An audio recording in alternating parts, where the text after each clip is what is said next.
everyone. Welcome to the Garbage Time Podcast. I'm your host, Katie Nolan. I'm joined today by producer Matt. Happy birthday, Katie. Oh, is it my birthday? I It's forgot. what I hear.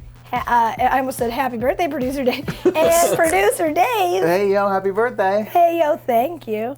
Later in the show, I'll be joined by Fox Sports MMA insider Ariel Helwani. Here's a moment from that chat. The thing is, Ronda's main representation, it's all Hollywood people. And sometimes I worry that, okay, are we now steering her into this world? And I think that fighters in particular, they have a hard time balancing the Hollywood life and the fight game. And so is she steering, like, I'm okay with her taking time off. I think her coming back in July was too soon. But what is she doing? Is she reflecting? Or is she just doing movies? If you want to skip ahead to hear the rest of that, it'll be about 25 minutes in. But first, it's your birthday. Oh we my should God. talk about that. I don't have much to say. 19. Yeah, Big I was year. 22, huge for me. Yeah. Congratulations. Thank you. So much ahead of you. It's so great to finally be able to buy a drink legally. Yes. You know, I'm very excited. In Canada. Yep. Only. Yeah. How's your birthday been so far? It's been all right. I woke up. That's all I can really ask for. I woke up. I got a lovely box full of free promotional goodies from the suits at Fox. Ooh, nice. All right. Including, but not limited to, a promotional Fox Sports Pearl Harbor t-shirt. And also a backpack from Nike that somebody must have gotten and then re-gifted. But they also sent tickets to a Rangers-Bruins game. So that'll be really fun. I think they Cool. just That's wanted awesome. to fill the box with shit. Right. So they gave me a promotional tee. That's Nice of it. At least We're it doing wasn't your show. XXL. Here's some stuff. Yeah, it was my size, so that was nice of them. XXL? Yeah. That's sweet. Did your like parents call you right away on your birthday, or how's that work? No. My dad posted on Facebook a bunch of pictures of me as a child. Okay.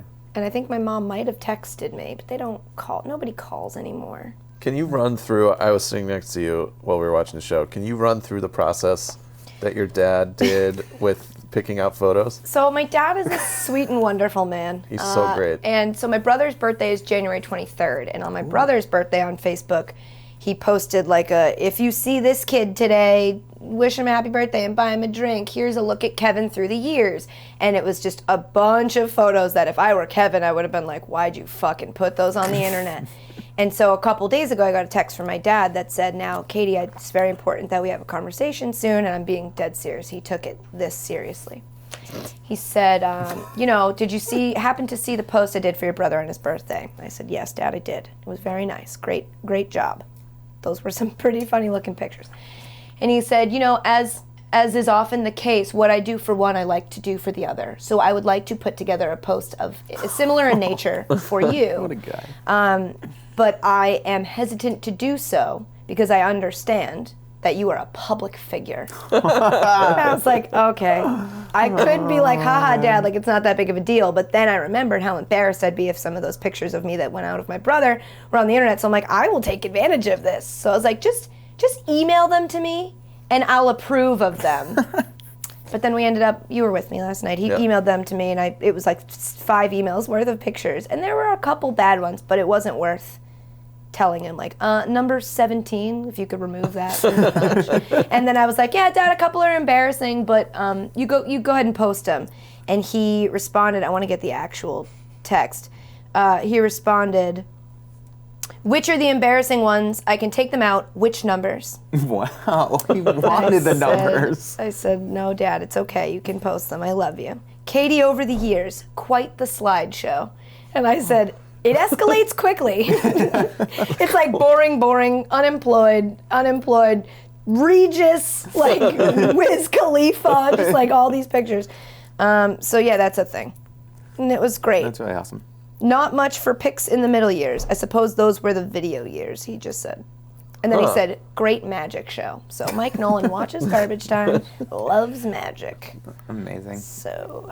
Well, happy birthday. Even though it's your birthday, though, I feel like we have to talk about the Pats-Broncos game from last week. I don't agree. I don't want to talk about that game. So here's the deal. I was stuck in Houston for that game, and I've never been to Houston. I don't know a single person in Houston, and Houston had nothing to do with the game I was watching. So it was a very unique experience. It wasn't like I was in Denver. I got snowed in Houston. There wasn't snow in Houston, there was snow here, but I couldn't get home. And so I Googled Patriots Bar Houston, and I found a place called Diablo Loco. Sweet. Which I should have known. Wasn't the best. Spanish for whale's vagina. Exactly. I crawled up in that to watch the game. And it was like there was like an outdoor space with like TVs. It was cool. There were Pats fans. I got really drunk. Like really drunk. Because I was just annoyed that I was still in Houston. I wanted to be home. And then things didn't, go so well. And when Gostkowski missed that kick, I'm like, that never happens. Yeah. Something's weird. Yeah, that was an omen. He had like That's wonky. 528 consecutive extra points or something ridiculous like that, and then he misses it. And I'm like, well, I don't know what to feel about that. And I'd just been celebrating the touchdown. Then I just had this moment of like, well, this feels wrong. Something's wrong here. And lo and behold, something was wrong there. Yeah. We lost the game. Don't know if you guys heard. We did, won't be going to the Super Bowl. We, Oh yeah. producer Matt, producer Dave, producer Katie, will be going to the Super Bowl. But the Patriots will not.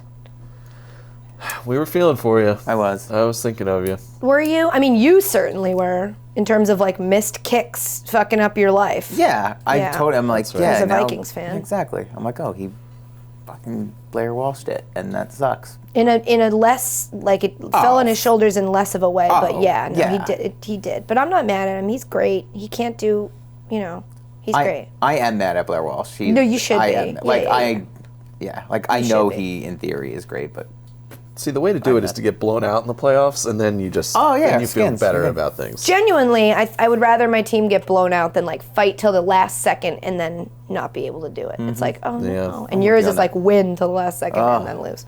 no, not fun. Are we done with that? Like, I don't want to do that anymore. You don't have Why do we to. have I just do wanted that? to Why hear- don't you do I like just wanted to who's hear what you who's thought. like, yeah, Carolina, Denver, Super Bowl, woohoo! Yeah. Like Denver is going to the Super Bowl. It's such a shit season.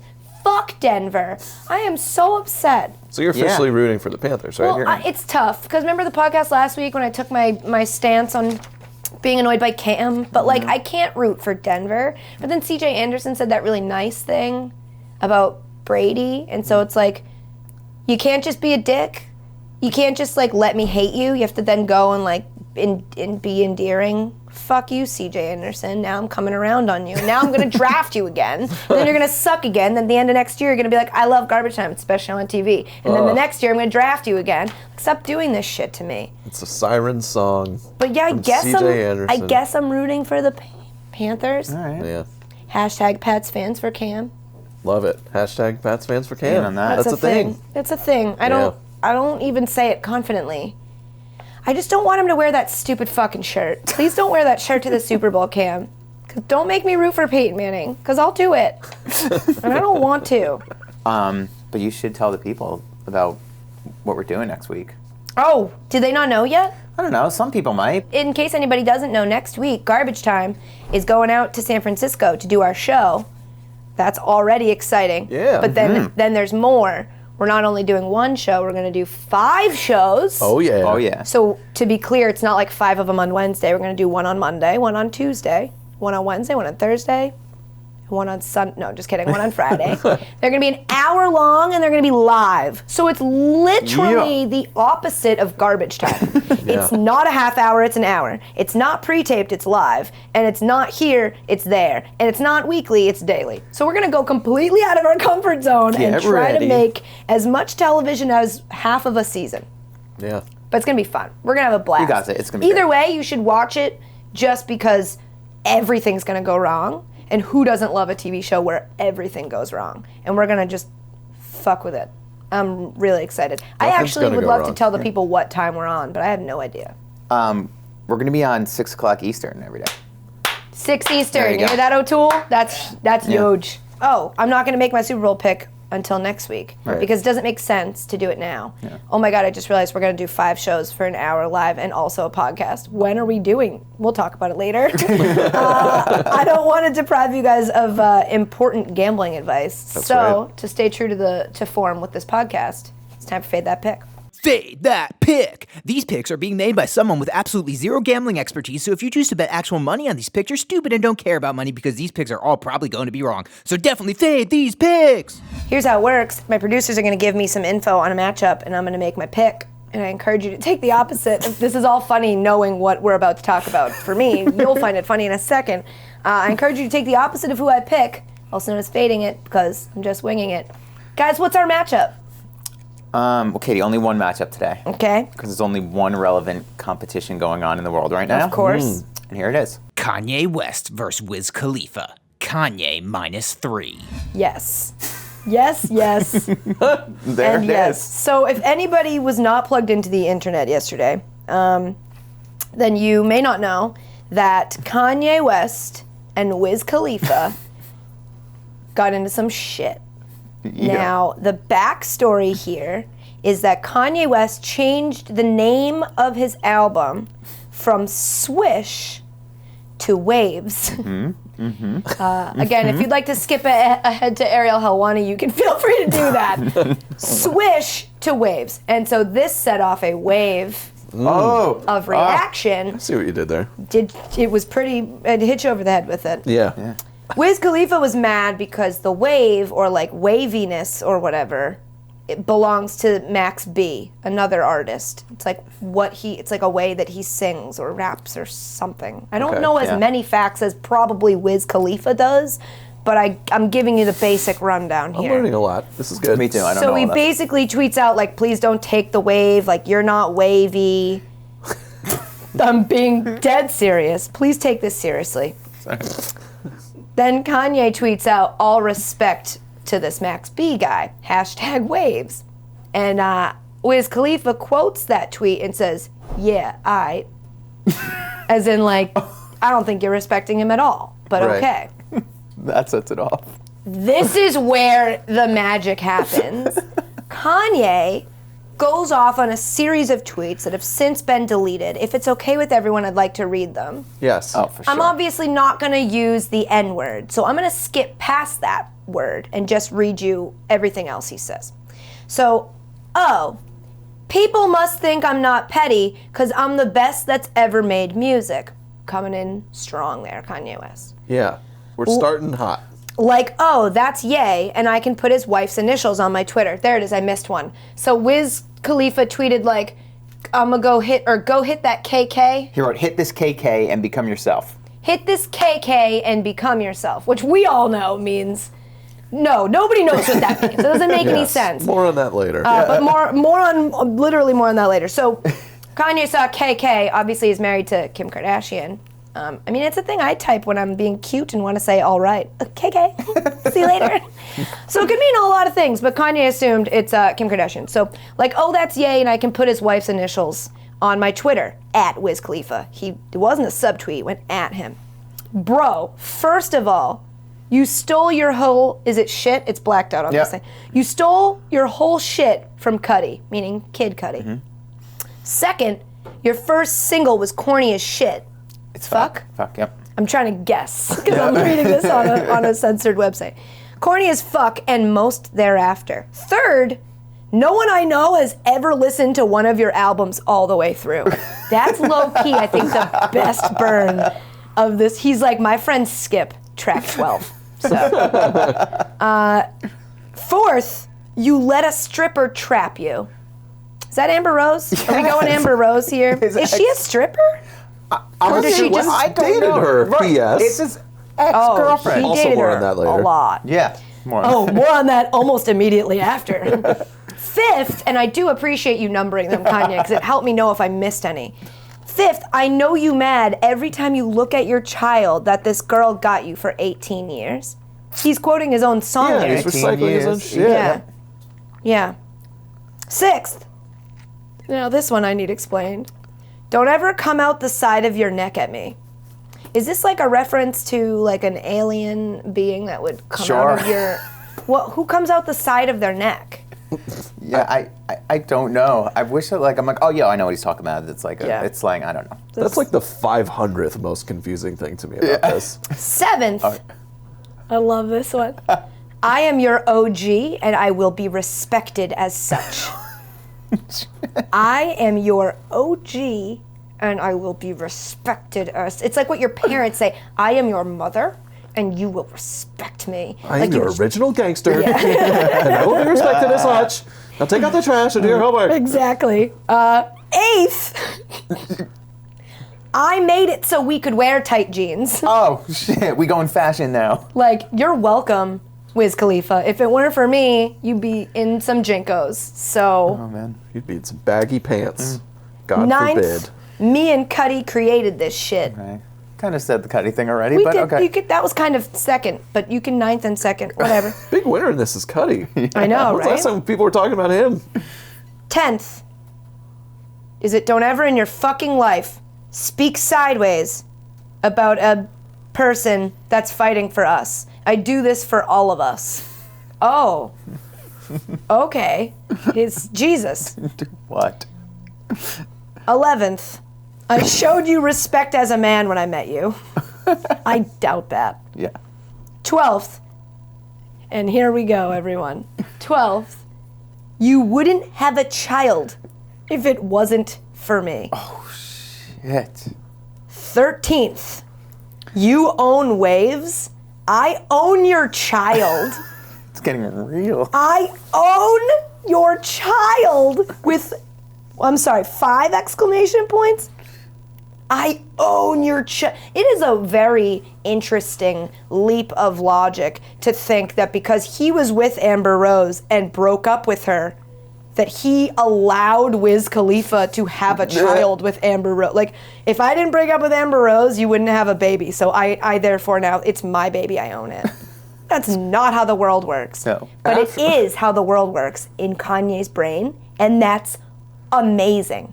What's weird about that is he just dissed Wiz for the same woman and for having this child that he has to be responsible for 18 years. And then he takes ownership of both the woman involved and the child. If I were Wiz, I would reply to only the 13th tweet that says I own your child and be like, cool, you got those child support payments then? Because Yeah, I'm right. not doing that. That's it's right. your kid. Oh, so you got it for 18 years. You said you got it, so it's your kid now.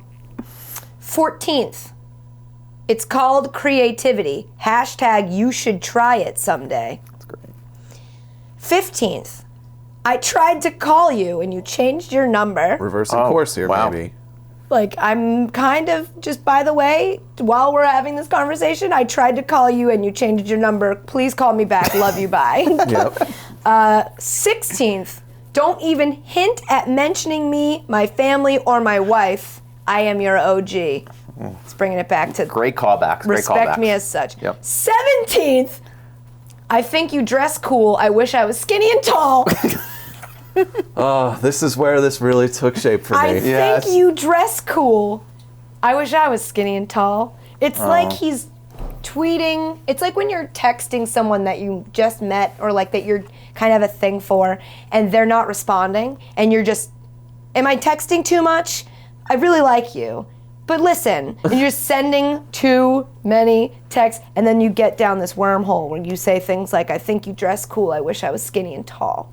Yep. And then things like hashtag Wiz wears cool pants. Where's that? Okay, so then he goes on this little Wait, this little run. I only have maybe I couldn't be skinny and tall, but I'll settle for being the greatest artist of all time as a consolation. That is a decent consolation. Yeah, Great consolation. if that's a consolation. He said, right, that he saw a picture of Wiz wearing cool pants and sent them to his style team.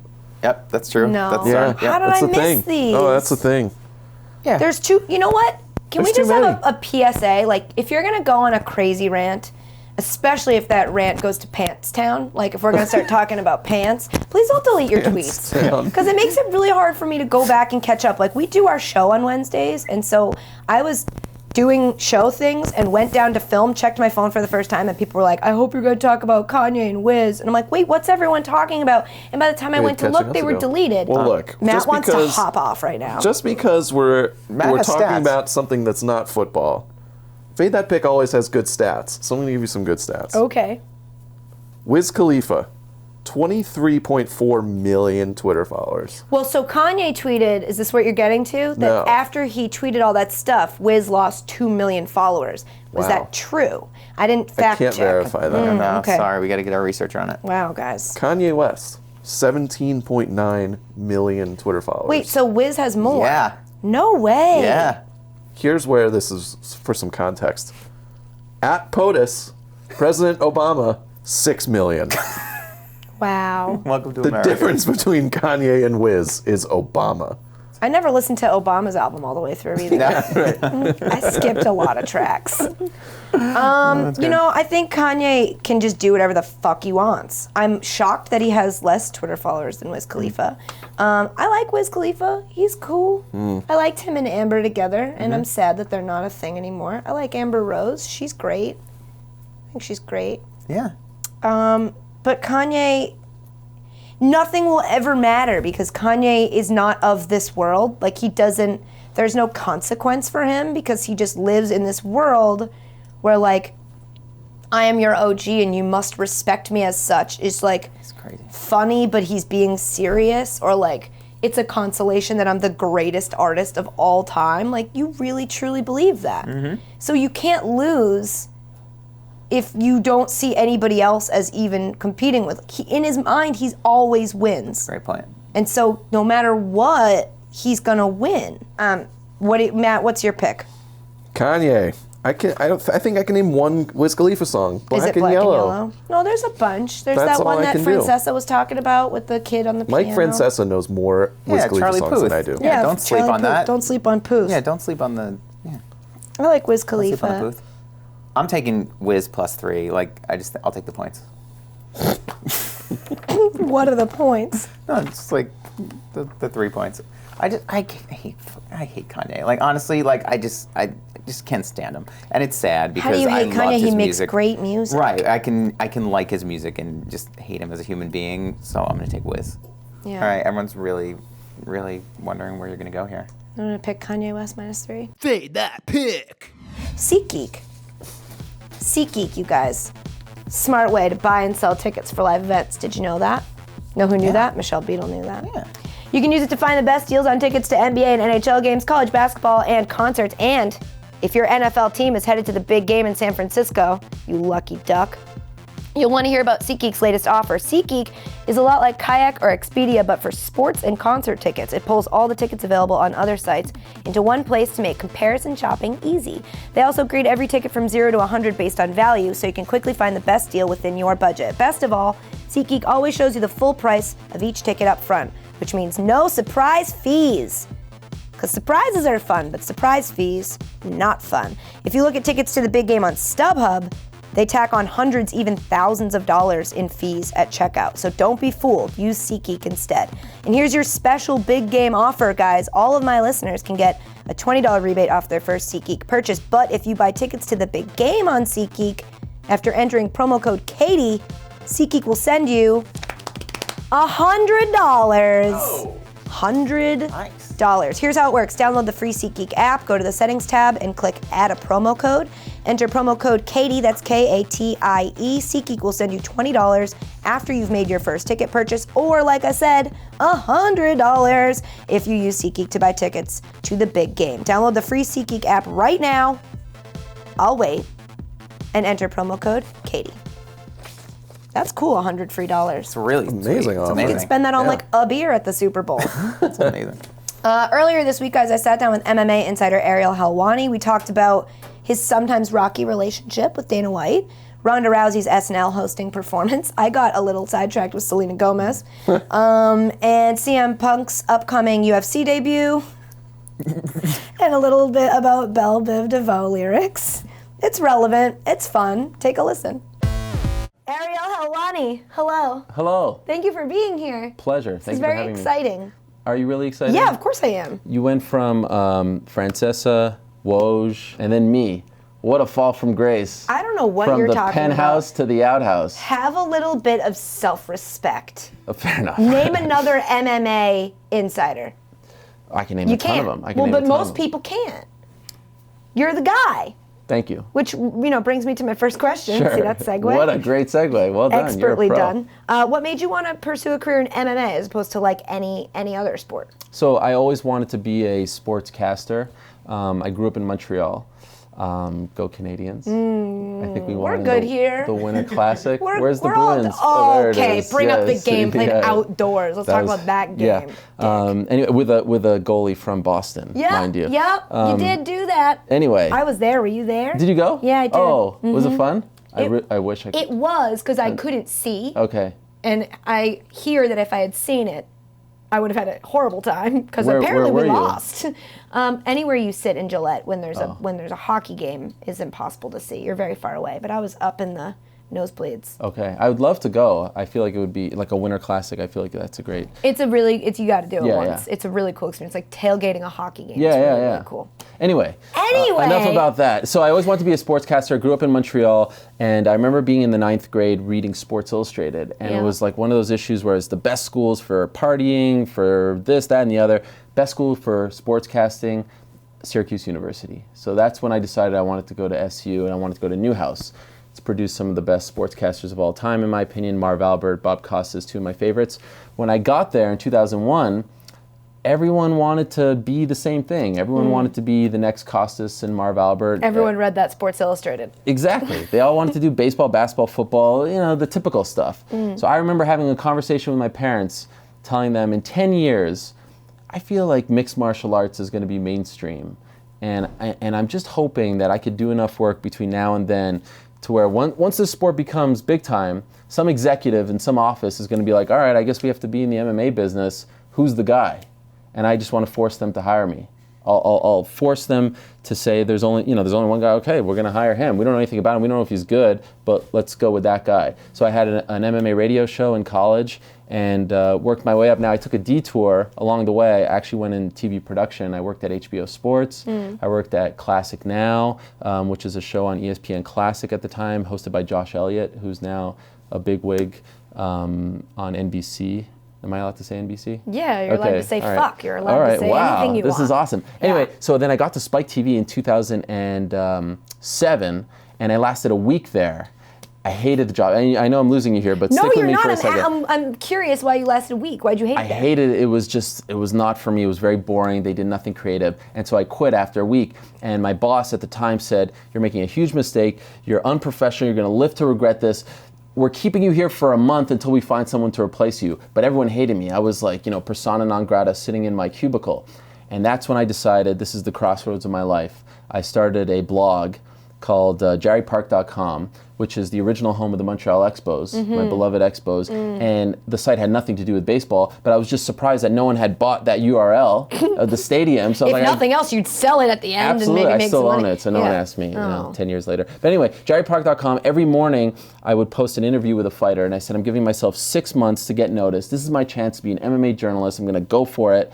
And in 6 months, April 1st, 2008, if I don't get a job, I'll go back to TV production. And with 3 days left, on my future wife's birthday, I got a call, job offer, and the rest is history. 3 days until March a 28th. fake date Yeah. you gave yourself, which I then was sticking happened to to it. also be your future wife's Yeah. birthday. That's some weird There's a lot of shit. stuff. There's a lot a of lot stuff going on yeah. there. I got a job by, so this company called the Wasserman Media Group was starting an MMA website, MMArated.com, and I just sent them an email and saying they wanted to have like MySpace of MMA. It was a horrible idea. This is 2007. So it's like, let's upload videos of you training. It's a ridiculous idea. So I said, look, you guys have the infrastructure, but MMA back in 2007, like right now in 2016, we're still in like 1930s baseball era. Yeah. The sport has not evolved. Right. So back in 2007, we were like in the 1890s.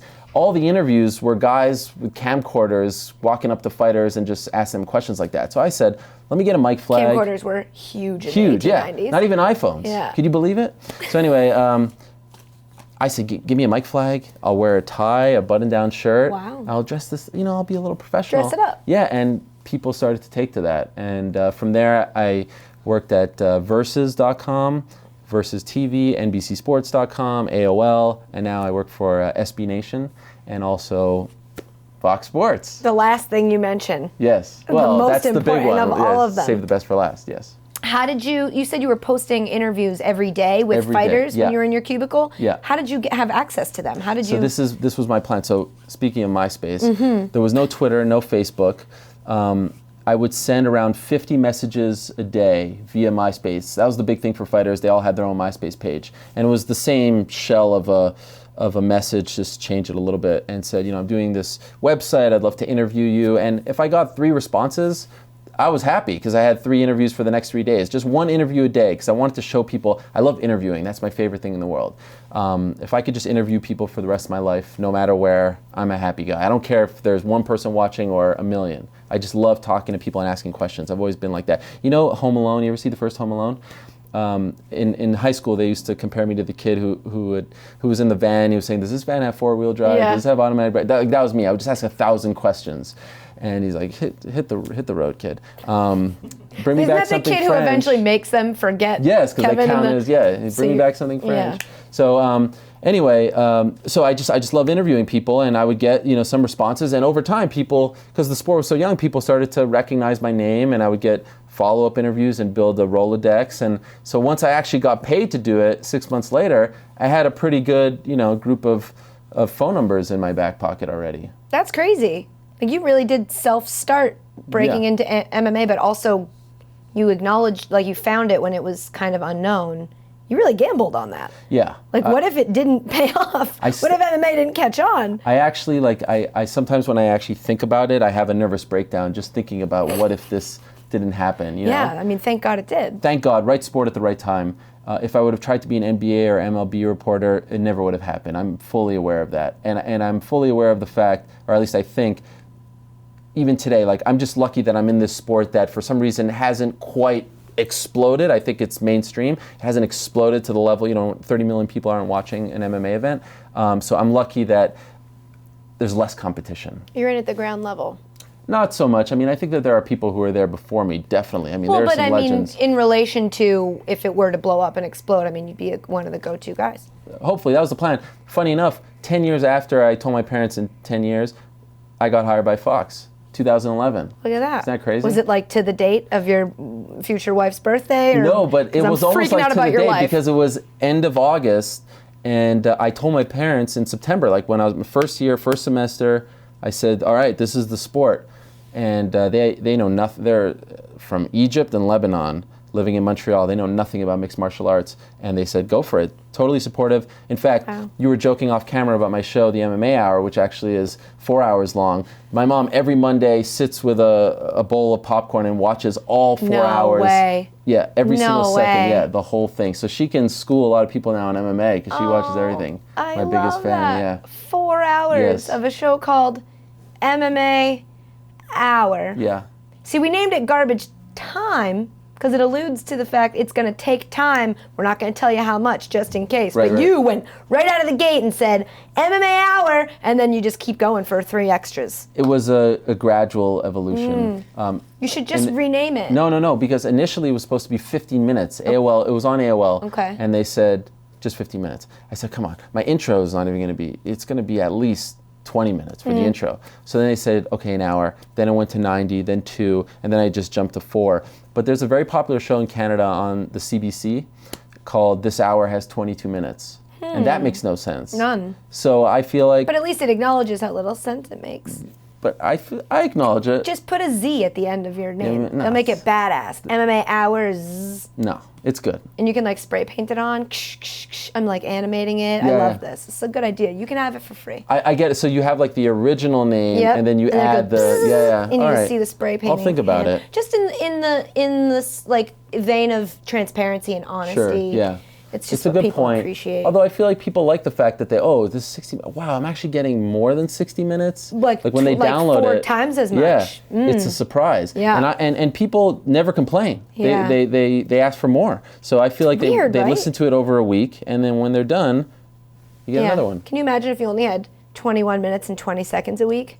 Yeah, is that you? Yeah, that's right. But you get this now. This is great. Yeah. Because otherwise I'm going insane. We have to Yeah. cut so much stuff because we make way too much content. Because Right. like 21 minutes is nothing. You should at 4 least have hours. 44 or 42 minutes, I whatever think it we is. should have 4 hours. Yeah, let's talk to I someone. think we about should that. have 4 hours. What would you say the biggest difference is between being an MMA insider and what I imagine being an NFL insider or NBA? That is a great question. So sometimes they'll say, okay, so you're like Jay Glazer or Ken Rosenthal, right? And they're amazing insiders. They're the best in their fields. But this is the big difference that sometimes I feel like people don't quite grasp.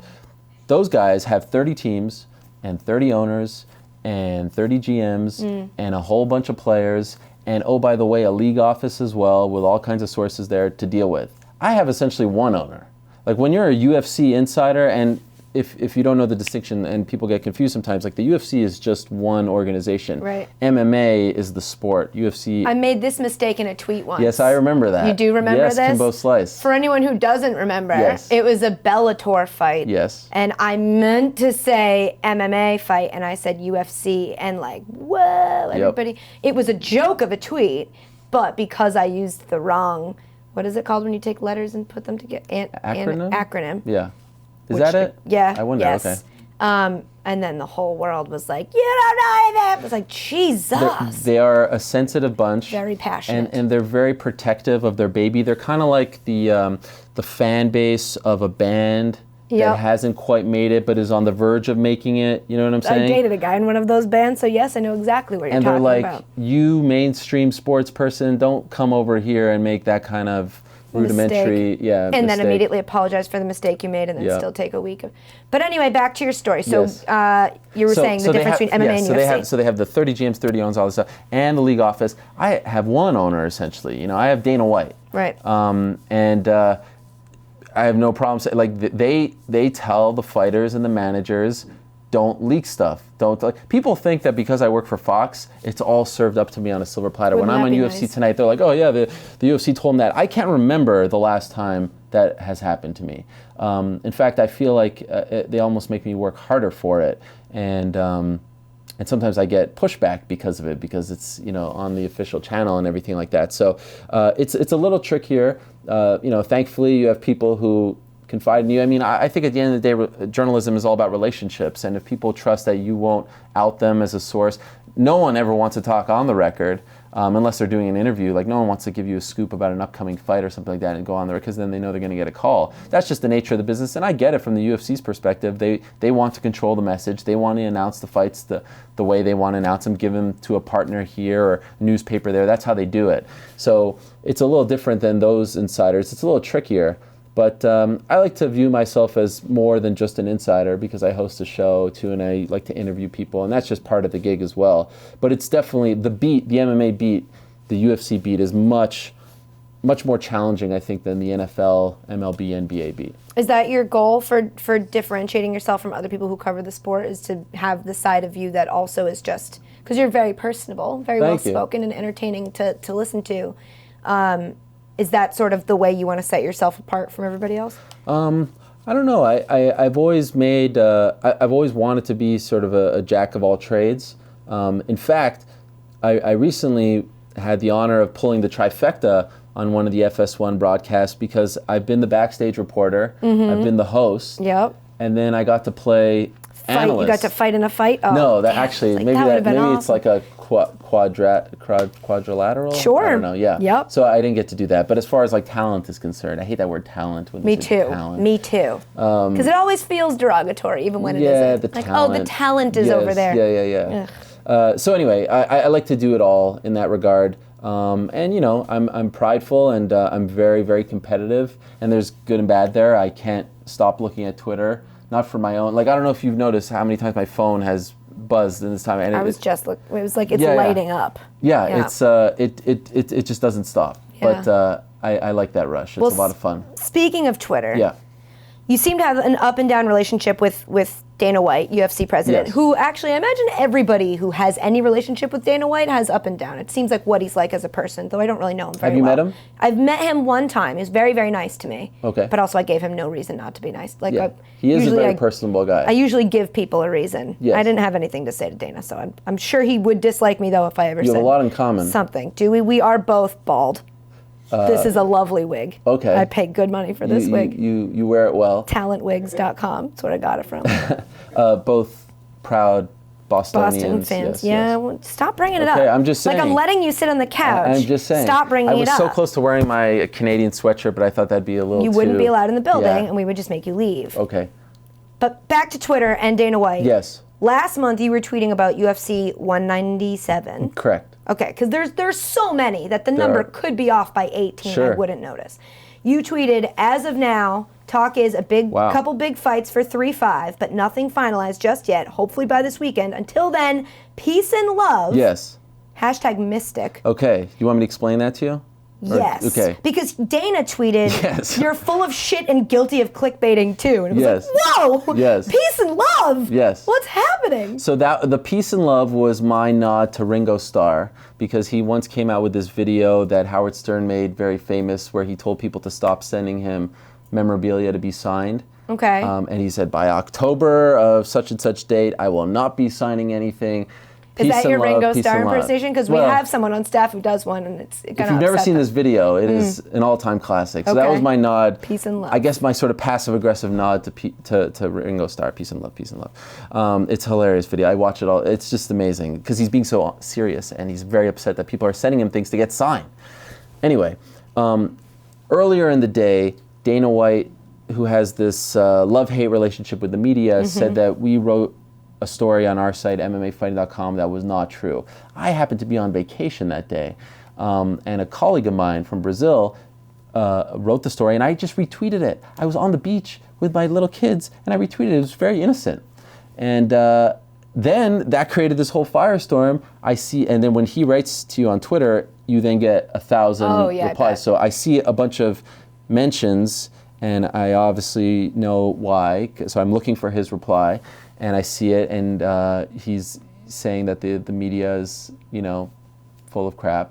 And so I responded by explaining the situation about that event in question, and I ended up being right. I said in the tweet that they're close to finalizing something, but you'll see it's not 100%, but you'll see it'll end up being a couple big fights, which it ended up being. That tweet is, maybe in the MMA world that's crazy.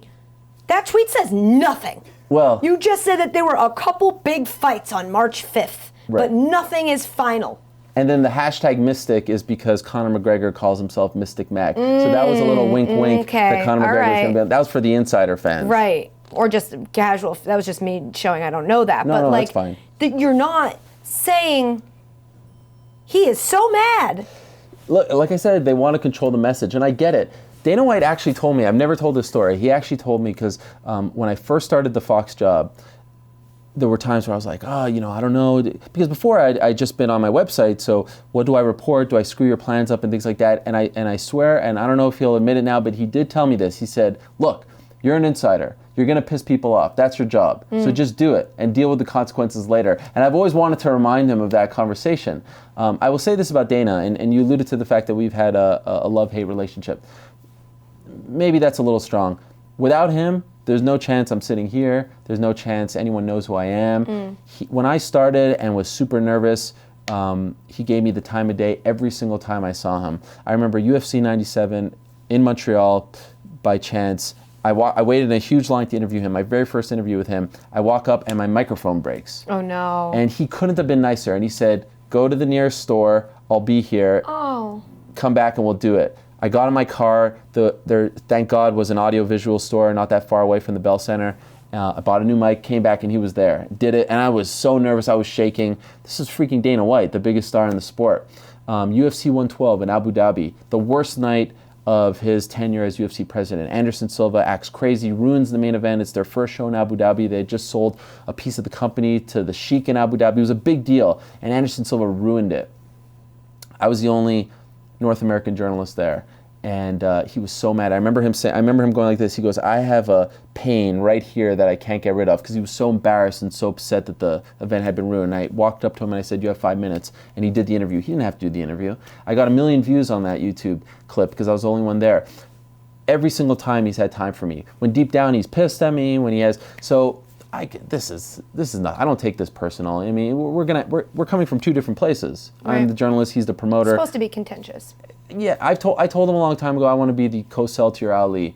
And Cosell and Ali didn't always see eye to eye, but they were there throughout. And I hope that when we're 80 years old, we can laugh about these things and have a good time. He makes fun of me all the time that I'm a Bills fan and sends me the nastiest texts. And I did the same on Sunday when the Patriots choked. Okay. It was great. It was wild. It was amazing. Did they choke? Yeah, I'd say it was a choke. I mean, how many sacks did they give up? Yes, the offensive line played terribly. I just wouldn't say that we choked. Per se, but that's neither here nor there. I mean, if anyone would know choking, I guess it would be a Bills fan. So, that is true. I do. Yeah. I should just defer to you on that. So, who's your? Just get this out of the way. Yes. Who's your baseball team, and who's who's your basketball team? Okay, so you know it's funny. I was just in Boston because the UFC had an event there. They let you in, and I came to the realization that I actually, even though my teams have nothing to do with each other, I actually hate all the Boston teams.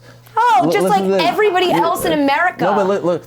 It's not special. Bills, Patriots, right? Yeah. Rivalry. I'm sorry. That is a rivalry. Give me 1 second. You called it a rivalry. Okay, go ahead. 90s. Yeah. We kicked your butt. Knicks, Celtics. Yeah. Diehard Knicks fan. In fact, I'm wearing my Patrick Ewing socks as we speak. Cool. See that? Cool. I don't know if you could see those. The ladies love them. Do they? Okay. What's the other sport? Okay, baseball is a weird one. Because you were an Expos fan, and they were no longer. I'm still a little bit sad about it. So now what? So now I kind of have to root for the Blue Jays. I was going to say Blue Jays. Only because I feel like their success will lead to the return of the Expos. Okay. This Canadian baseball, blah, blah, blah. David Price leaves, whatever. We rented him for a few months. It didn't work out. Yeah. And then Canadians, Bruins. Yeah, all right. Yeah. Yep. So you hate all Boston teams. The funny thing is that the common thread there is that Boston has been relevant in sports for so long that like And every team has a rivalry with them. So like I wouldn't be like, oh, you're a Vikings. Oh, I hate the Vikings. Nobody hates the Vikings because the Vikings just haven't really been relevant. But those are pretty big. I mean, they all go together. Yeah. As like, I will say this. Boston fans are very sensitive. Yeah, we're pretty sensitive. Why? You guys have won 1,000 championships in the last... for a while there, no, we haven't. Yeah, but get over it. Get over the No, small not get man's over it. We are complex. fucking loving it. No, get over the sensitivity part. You should be dancing on everyone's grave. Make fun of everyone. We did that for a while. I walk around with a Canadian sweatshirt in Boston. I wore one to a Celtics game last week because I just want to see how they'd act. I was curious. That was a dumb idea. And they're all like, I don't want to give you pizza. I order a pizza. Like, yo, relax. Just you angry. Guys, yeah. Well, so you're confusing Boston fans with like, this isn't Canada, where everyone's sorry all the time. Like, we're mean and angry by nature. In Chill Boston, out. but also in America, we're a little bit meaner than people in Canada are so nice. All I want is one. I think I'm the unluckiest sports fan in North America. Think about it. My baseball team doesn't exist. The Knicks are a laughingstock. Things are trending a little bit differently. They could be worse. Let's be honest. Supposed to be worse. The last 15 years have been not good. Yes. But you got Bills. Porzingis. Man, I could talk about him all day. Anyway, the Bills have the longest playoff drought in North American sports right now. Yeah. They haven't made the playoffs in the 21st century. The Buffalo Bills. Because you don't just get to keep going to the Super Bowl as many times as you want and losing. We could talk about that as well if you want. That is a great feat that will never be duplicated. No one will ever do that. That is a great feat. We could Winning call them it or a not. feat. Yeah, and the Canadians are now a laughingstock. They went from being the best team to the worst team in the league. So I've had a lot of hard time. I just want one. I didn't make a feat Rex Ryan joke there because progress. Right. Because I've grown up. That is good. It's an well impressive done. feat. Rob Ryan, though, we got him. Isn't he your guy? He is my guy. And you also just hired the first full-time professional football female coach. Well done. So that's great. Good for you. To me, I'm like some people say colorblind. I'm gender blind. To Oh, me, are you? As long as you can coach, it's all good. You're gender blind? Yes. Hey guys, more with Ariel coming up in a minute, but first, a word from Tax Act. Hi, I'm Danica Patrick, driver of the number 10 Tax Act Chevrolet in the NASCAR Series. On the racetrack, my deal is going fast, working with my team to get our Tax Act Chevy in victory lane. Away from the track, my deal is a little CrossFit and yoga to help with balance and concentration. So what's your deal? If your deal's getting the best deal, then go to taxact.com. File simple federal and state returns free. Tax Act is the best deal in tax. Go to taxact.com. You got this. All right, back to Ariel Helwani. Question, again, as an outside fan. I feel like there's a UFC fight happening every weekend now. Yeah, there's actually one happening right now. Right at this moment? Yes. What day is it? In Tuesday. in Lebanon. No, I'm joking. No, but seriously, every weekend Yes, now. it's like it's happy hour somewhere, that sort of thing. Are they? Do you feel like there's super saturation at this point? This is a very good question. I believe like there's a little too much. Now, especially if you're going to name them numbers, yeah. because then it gets real confusing. They've actually tried to get rid of the numbers, but everyone, the media, the fans, it's actually an easy way to remember. Like if you ask me any numbered pay-per-view from like 66 to now, you'd know who it was? I will tell you the main event. Because I did that with Weidman and he couldn't do it. Well, or maybe be he did honest. do it. He was pretty I good. would be shocked if he did it. Yeah. I mean, Weidman loved the guy, but... What's the issue with Weidman? What do you mean by like issue? when he was winning, Yes. which he recently didn't. He did not. Did you watch it? Yeah, I did. You supported your... I love Weidman because he went to Hofstra. Yeah. So he's my guy. I felt like they just didn't want him to be the face. They wouldn't promote his Wow. stuff as much. That's a he very was a astute- co-headliner on his own fight. Like it seemed like he could have easily been their guy, the Yeah. face of MMA or of UFC, and instead it was McGregor more so. So McGregor sells. I mean, there are facts and figures that would support this, but it's a very astute observation. Thank so you. well done. Thank you. As you know, Chris Weidman beat Anderson Silva twice. Yeah. Who many people consider was the a greatest. fluke. No. Yeah. Well, first they said he was the greatest of all time. I actually never really subscribed to this notion, but fine. I mean, tremendous. It's splitting hairs. First they say it was a fluke. Then they say he broke his leg. So they never quite gave him the credit that he deserved. And sometimes the UFC, like if the UFC wants to hang their hat on someone and go full throttle and really promote him, they can do it. And I always felt for whatever reason with Weidman, they didn't. Maybe it's because, they loved having Silva as the king. Maybe it's because it was tough to sell those fights, the way that they went down. I don't know. I will say he was a little injury hit. So, when you become injury hit, you're a little unreliable as far as an actual draw. I think he'll be back. I think he'll get the immediate rematch, to be honest, and I think it should probably happen around June. So we'll see how he responds. I feel two ways about that. Sometimes I like when you lose your title, and especially if it's in that fashion. That was a bloody fight, and oh my God, it should have ended earlier, tough. to be honest. Yeah. Like the referee, Herb Dean, great referee, but he did him no favors by letting it drag on that long. It felt like it went on a little bit long. I mean, should have ended it was the in the thing that third. kept me away from UFC when it first started to gain steam was that I'll admit it, I'm kind of a baby when it comes to just the blood. Sure. And like the eyeball thing that happened, was that last week or 2 weeks? Yeah, Matt Mitrione. Too much for me. Yeah. I was like, I can't look at it. And that fight, since I've become like a Weidman fan, I was like, it just felt a little bloody for me. It was hard to watch, but they're not all like that. Yeah. You'll see that in other sports too. In fact, I think it's safer than football as a sport, believe it or not. I mean, probably. There's a concussion in every single play in football. Anyway, so Weidman, I'm just curious to see how he rebounds, because when you lose the belt and you get beat up like that, how do you rebound? Do you need the fight to get your mojo back, like the non-title fight, to just kind of get your confidence going, or do you go back in there? So I don't know how I feel. It's just kind of, there's no better option for Rockhold, the new champion, so that's why they're going with Weidman. I feel like you just throw a marketing machine behind that kid, and he's smart, he's funny, he's kind, but they just didn't seem like they ever wanted to do it. To a degree. He's actually in, as we speak, he's in Albany right now, talking about the whole legalized MMA campaign. So they've used him in that regard. I mean, he's clean cut, he's a family man. I think he has 2 degrees, does he not?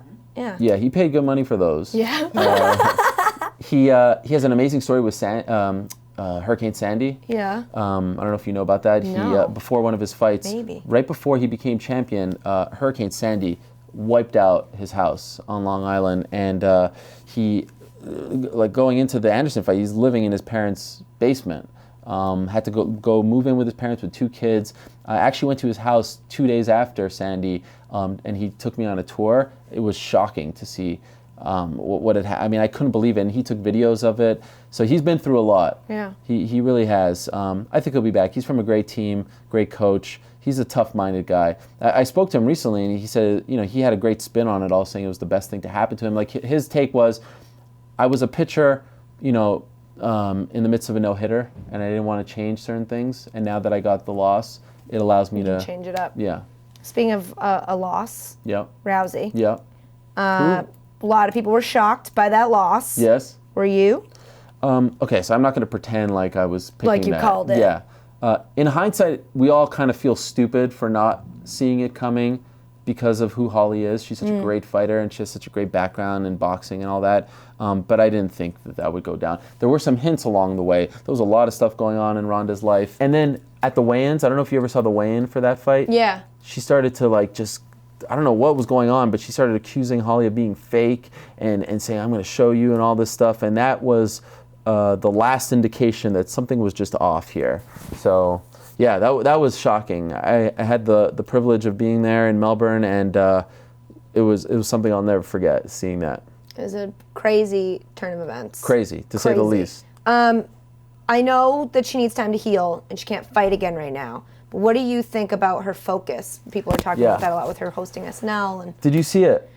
so I watched parts of it. Okay, what'd you think? What stuck out to me was that it seemed like, and again, I didn't watch all of it, and also, full disclosure, I was drunk. But it seemed like they used her more often than I've seen lately in roles where she didn't say anything. Yeah. Roles where she would nod, or roles where they would cut to her and she would say and then it would cut away. Yep. And I couldn't tell if that was SNL's choice or if it was that they didn't want to put her in heavy lifting acting, Right. or maybe her concussion is No, still I don't think I it's have that. no idea what. But it was a very noticeable, she didn't say anything in those couple As of a scenes. host, right? Yeah. Usually you see the host doing more. I think she actually received unfair criticism after the fact. I mean, first of all, as you know, when you're an athlete of all people, you're not even an actress, and you're putting it's really on the writers. But she is an actress, is she not?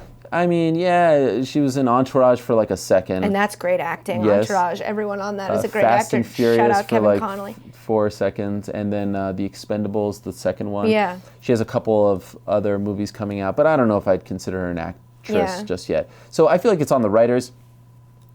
To me, the most notable part of the whole thing was that she finally, 2.5 months later, finally acknowledged Holly Holm. I know. She finally gave her a shout out. Who would have ever thought that her first public appearance would be on SNL, and that's where she would actually congratulate Holly? I mean, that's transcendent. I did think it was a little late. A little bit. I like the fact that she did that right off the bat. That was newsworthy, so Yeah. good for her. I think Selena Gomez is a great singer. It was the worst Okay. performance I've Sorry. probably ever seen. She was on a bed with a guy. She was in a weird threesome Yeah, that we yeah. were all forced to be a part of. Right, And she right. smiled through the whole thing, which made me very Yeah, and she looked uncomfortable. super young, so She it's looked super young, Yeah. and she was wearing just a nightie. Yeah. I mean, probably a designer nightie, but it was just a black silk. What are you wearing? And there was weird dance moves, Yeah. and her singing wasn't right. She was barefoot. I have a lot of thoughts on the Selena know, go Gomez ahead. performance. No, these are all of them. Okay. And I love Selena Gomez. I love She's Selena great. Gomez. I just saw Spring Breakers. See, I which haven't made seen me- it yet, but It makes me think of her in a bit of a different light. way. Yeah. I think she apparently wants you to think of her in that light. True. Given that SNL performance. Bad girl, yeah. Yeah, I don't know how I feel about it. I just didn't. Selena, if you're listening, which she does. She probably- listens yeah. all the time. I love you still, but I don't know what that was. I didn't like it. I didn't like it. I'm happy I you didn't got like that it off at your all. chest. Oh my God! Did she act? I saw her in one skit. I didn't watch. I Okay. barely watched any of the skits. Once I saw that threesome, I was out. Oh, but that was kind of midway. Yeah, but I didn't start at the beginning. Oh, okay, I okay. missed the monologue, okay. which somebody told me was painful to watch, so I didn't watch Yeah, I it. didn't. I think people are. You know what? Twitter sometimes. But monologues are painful for me too when there's somebody who doesn't normally give a monologue. They're very, very tough thing to hard. do, yes. If you're not an actor, and even sometimes the actors, you're like, oh God, stop. It is tough. Yeah. When an athlete hosts, I'm always I don't want to see the opening monologue because I know it'll make me Rhonda is not uncomfortable. Rhonda's had issues with speech back in the day. She's coming into her own in front of the world. So for her to do this, I give her credit. And she's a very polarizing figure, and people were very happy to see her demise. Which is just don't ever take pleasure in someone else's. The thing is, Rhonda's main representation, it's all Hollywood people. And sometimes I worry that, okay, are we now steering her into this world? And that's cool. We saw Gina Carano. I don't know if you know Gina Carano. Yeah, She was the face yeah, of women's MMA, yeah. and she lost to Cyborg, and we never saw her again. She has not fought again.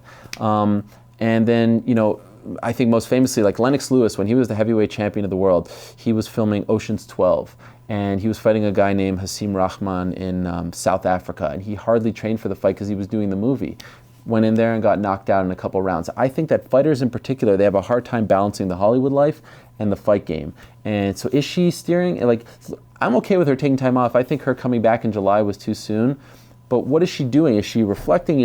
Or is she just doing movies? So that's the kind of the struggle that I'm having. But the criticism that she received was ridiculous. I mean, kudos to her. She's going out of her comfort zone. Anytime someone does that, Do you think she's going to retire and become an actress anytime soon? How many more years of Rousey as a fighter do we have?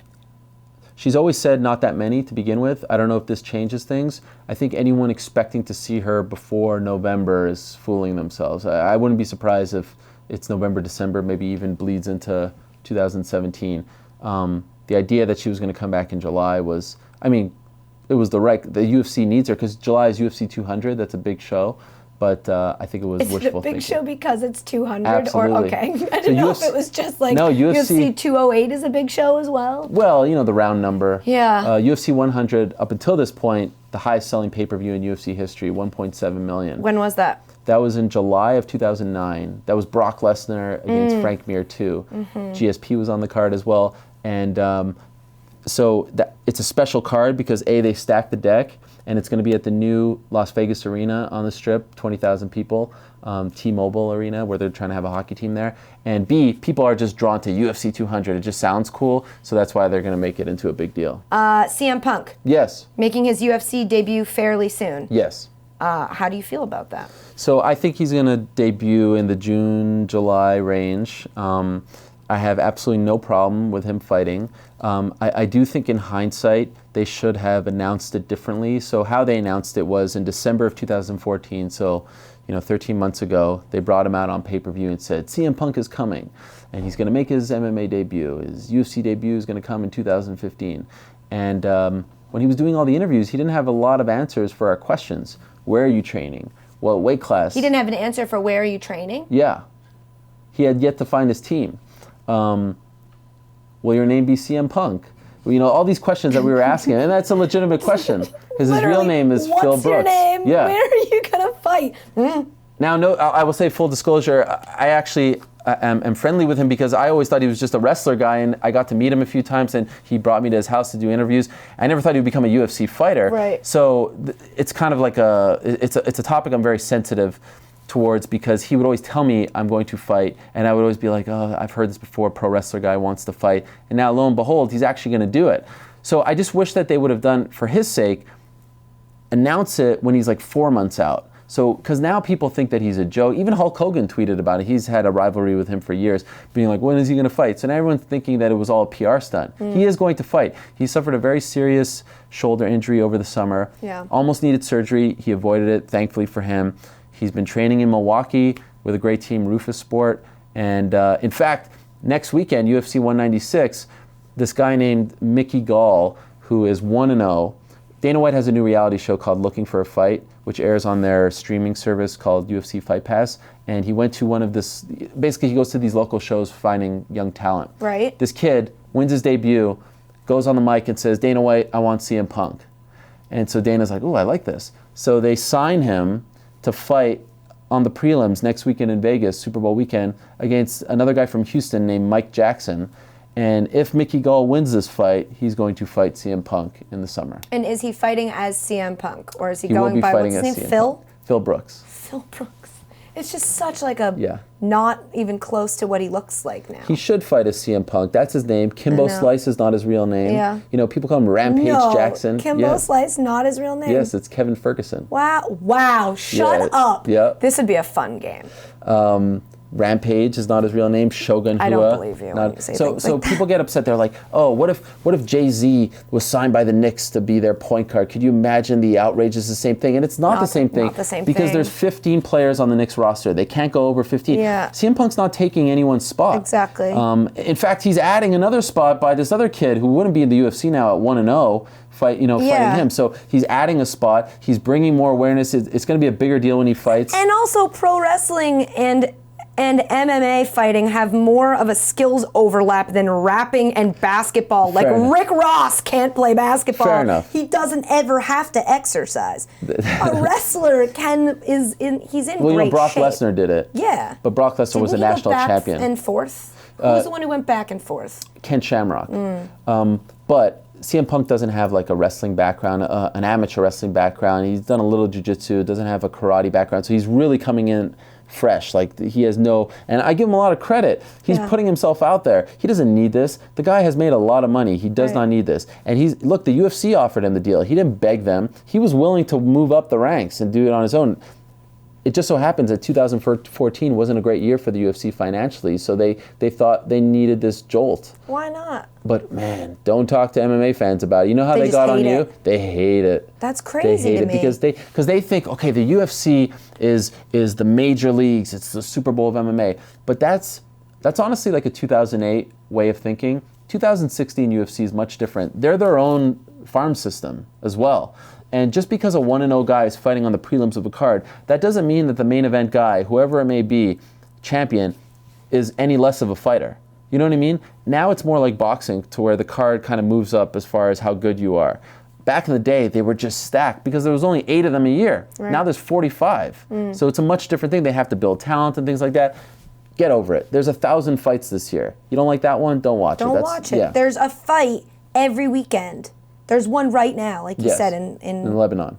Yeah. At this moment. When's MMA going to be legalized finally in New York? Oh, What's the holdup there? It's such a sad thing. The reason why MMA is not legalized in New York, in case you don't know, is it really has nothing to do with the sport. Like people think because it's barbaric, because it's bloody, really has zero to do with the sport. Right. Here's the short history. So the owners of the UFC are 2 brothers named the Fertitta brothers, Frank Fertitta and Lorenzo Fertitta. And they own a bunch of casinos in Nevada, station casinos. And the station casinos is one of, if not the largest chain of casinos in the state that is not unionized. And they've had this long-standing battle with the Culinary Union of Nevada to try to get them to unionize. It's crazy stuff. This is what's keeping them from, this is amazing. Yes. Keep going. The Culinary Union of Nevada has been fighting with them to try to get them to unionize. Now, the Culinary Union's parent company is a company called Unite Here. And Unite Here is based in the great state of New York. And so they can't get them to unionize their casino. So they say, all right, where are we going to mess with these guys? Well, we know that they want to get in New York. We know that we're very influential in New York. Let's stop them from getting legalized in New York. So the UFC for the last 6 or 7 years, basically there's a bill to legalize mixed martial arts in the state of New York. It's there. It's a real thing. And in order to get something legalized in the state of New York, it has to pass through the Senate and the Assembly. And so for the last 6 years, it has passed through the Senate super quick. All the channels vote on it. It passes unanimously. It never even gets up for a vote in the Assembly. Like it doesn't even get a chance at bat. And so for the last 20-something years, a guy by the name of Sheldon Silver was the Speaker of the Assembly. Maybe the most powerful man in Albany, right? Huge union guy. And he would always stop it. He would always be like, no, there are not enough signatures, there are not enough people who would want to vote on this. And they would do their own due diligence and find that there are people that would vote in favor of this. Wouldn't even bring it up for a vote. Well, in the last few months, Sheldon Silver arrested, out of office, gone, corruption, all this craziness. So now everyone feels like, okay, this is maybe the year he's gone. And that's why Weidman is in Albany right now. So they actually earmarked April 23rd. They wanted to have the first show at MSG. Could you imagine? Finally, MSG. Oh my God. The site of all the great boxing matches. Ali Frazier won March 8th, 1971, the fight of the century. Could you imagine? Unbelievable, right? I could imagine. And they wanted to have John Jones versus Daniel Cormier 2 there as the main event. But I think it's a little too tight now. I think it might happen by maybe September or so. Yeah. Because if something gets passed, there still has to be a lot of other stuff to happen. There's so much. Why does it take so goddamn? It's just like, hurry up. Let's just do it. Just pass it. The best arena in the world, the world's most famous arena, the home to the great New York Knickerbocker franchise and the New York Rangers.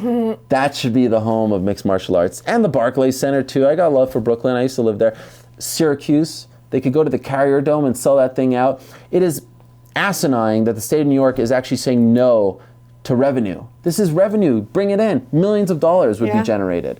So that's the reason. It has nothing to do with the actual sport. If the Fertitta brothers were not owners of the UFC and it was just 2 other guys, the sport would have been legalized long ago. It was legalized up until 1997 when Governor Pataki banned it. But it was a much different sport back then.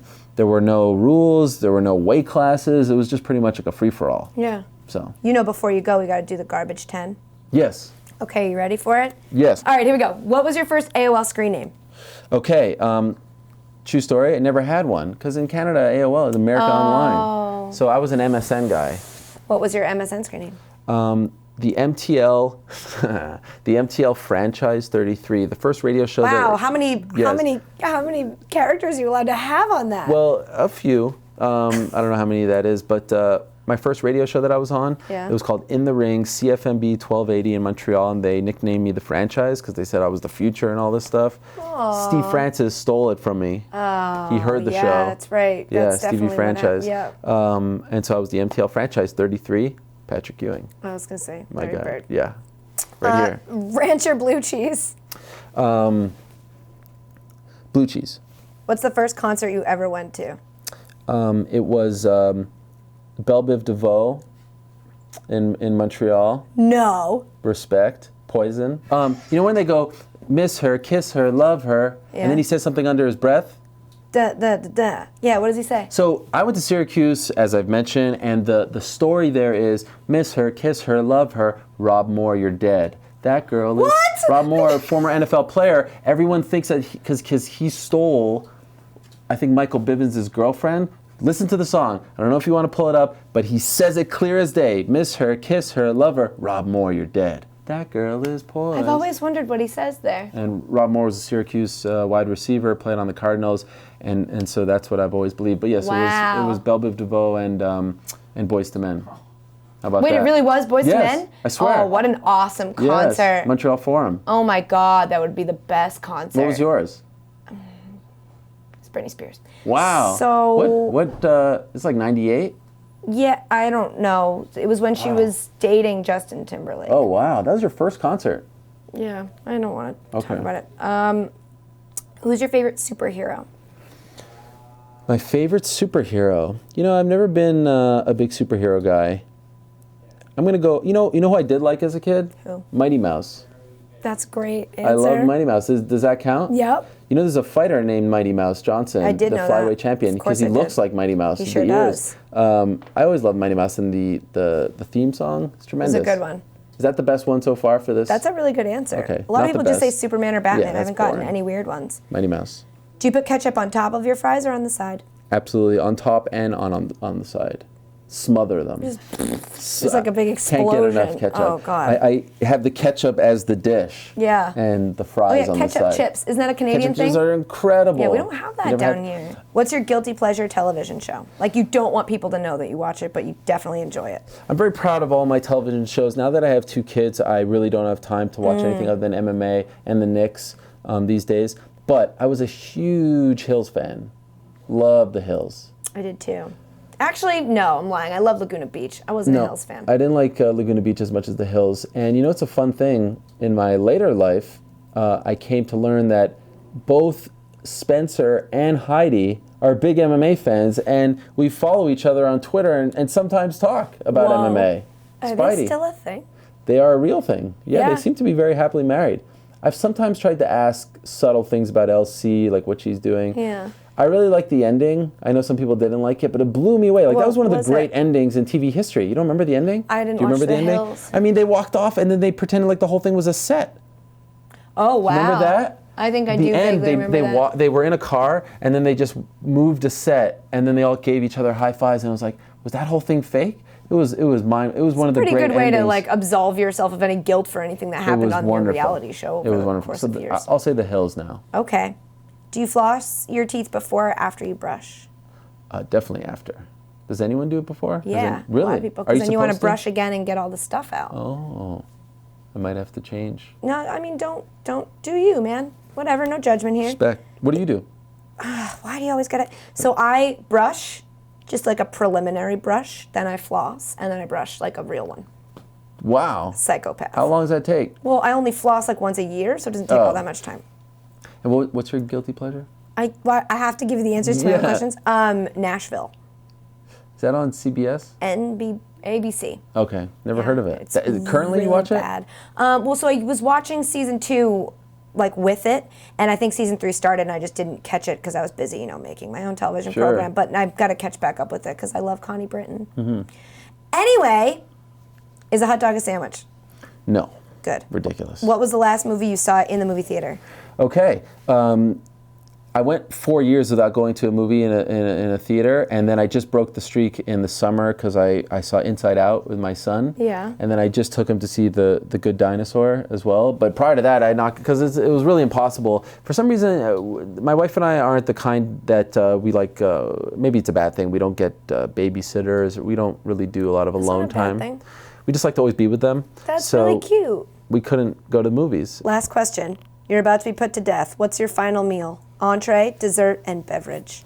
Entree, dessert, and beverage. Okay, so I will go with a. This is not going to be great, but it reminds me of my childhood. Every Sunday night we would order Domino's pizza, and it's not American Domino's pizza. Domino's pizza in America sucks. What happened to it? It's always been that way. In Montreal, Yeah. it's tremendous. Oh, is it? It's incredible. So I would get green olives and pineapple. Ew! The best. What? First of all, green best. olives on a pizza is just a weird choice. That's another thing you can't get in the States. And I've Why never is heard of that. When I was younger, actually, I only ate black olive pizza. I would always just get black The olive worst. pizza. And now I'm like, ew, Katie, that was gross. Why'd you eat that? But green olive, I've never even heard of that. Domino's pizza, green olives, and pineapple. I don't think you and I would get along. There's if we like a hung feeling out. in my throat that I'm getting like like it's almost like salad, like it's coming, like it's making me so excited just thinking about this. Ew.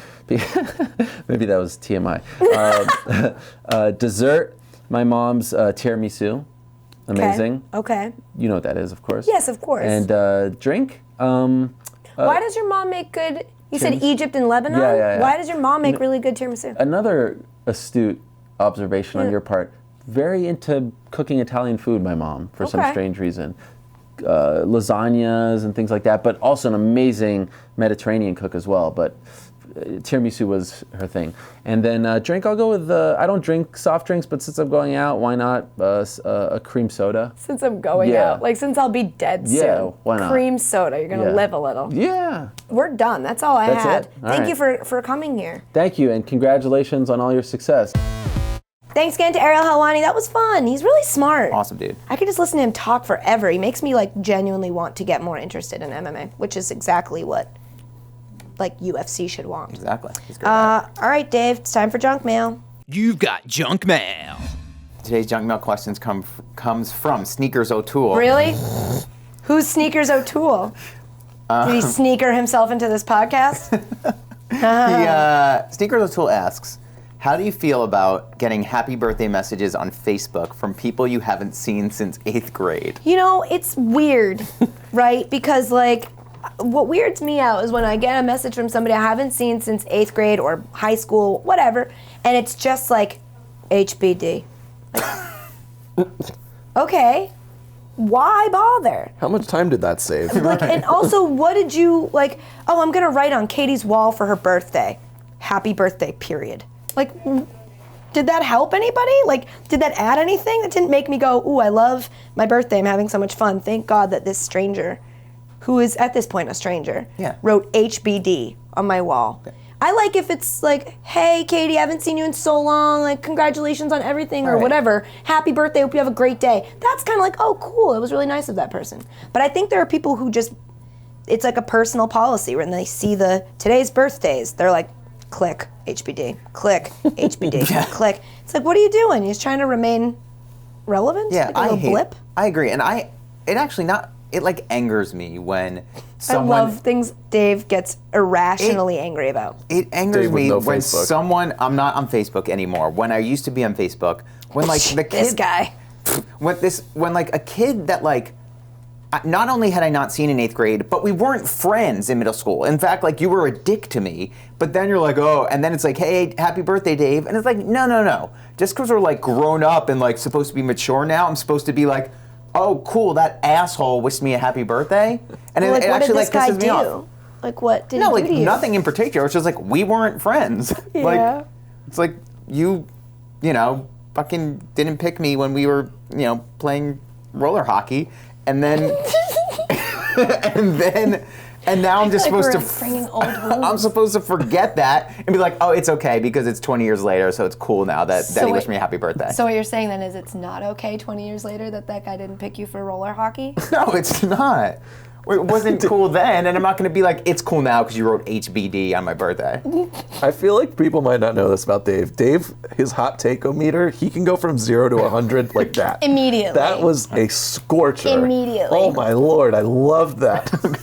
That's just how I feel about it. Matt, do you have any hot takes on Facebook? The best part is you don't even have a Facebook anymore, Dave. Yeah. And you have a hot Facebook take. Yeah, that's why I don't have Facebook anymore. I feel like for you it must be funny for people who like reach out to you to be like, hey look, I know someone on TV, like I'm gonna tag Katie and You'd think, I'm cool. but not really. The thing is, like, I used to hate the birthday thing because your wall gets. I kind of liked it at first. Your wall gets full of people, and you're like, "This is really totally. cool." It makes you feel really good. Like nowadays, I get that weird person in 8th grade who didn't pick me for the roller hockey team sending me a message asking me, saying they always knew I'd be successful and asking me for a job. Ooh. So like that's so much worse than HBD. You can HBD all day. Chances are I won't see it because Facebook on your phone now like stacks all your birthday posts, and so you can't ever actually see all of them. I know I'm missing some, but I don't try to be me. I haven't downloaded that Messenger app for Facebook on my phone because I know the people will just overuse it. Yeah. And I can only check my messages then at a computer. Otherwise, you can't look at them. So I have like 19 Facebook message notifications on my phone that I'm like, I don't know what they are, and to be honest, I don't care. Yeah. And so I never check them. But you then should check your Instagram messages more often. Dude!